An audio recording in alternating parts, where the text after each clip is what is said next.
They're calling it the Great Wall of Gwydir, the result of back-breaking effort filling thousands of sandbags to protect a medieval castle and its grounds in the Conwy Valley from drowning.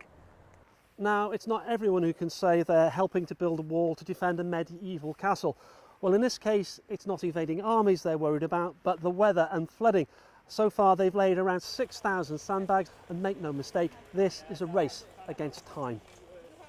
From the air, it's a thin brown line following the boundaries of what is a fortified manor house, which is slap bang in the middle of the Conwy Valley and prone to regular flooding of its famous gardens and the castle cellars. Its owners are angry that appeals for help have not been answered, particularly as in the past 10 years the rest of the valley has benefited from a multi-million-pound flood prevention scheme. So not only is the fabric of the castle actively under threat, and I can't think of another place of this importance anywhere in Wales that is under threat in this way. We're having to do it ourselves, we're having to swim on our own, as it were. We've already had one really bad flood, and we just don't think our trees, the gardens, the house can take any more of this punishment. So yeah, we are really trying to get this wall up as fast as we can. But they've been heartened by the response from volunteers, giving up their time to help build the wall. I think it's wonderful. When I see the actual rampart, it moves me to tears to think people have done this. Shouldn't be allowed to crumble. The grounds are precious.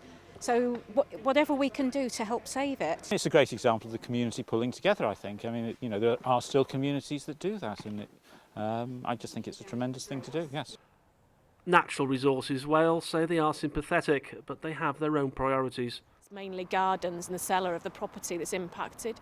We've got communities all around Wales where there are people whose properties are impacted regularly from flooding, and we really do have to prioritise our funding to make sure that those people and those properties are protected.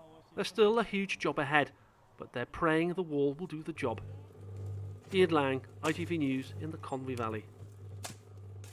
We'll get there.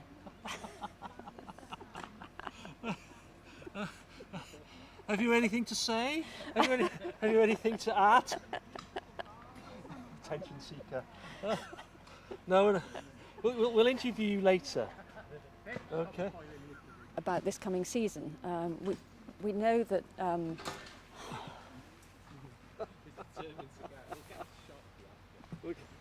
Look, you're going to get on camera.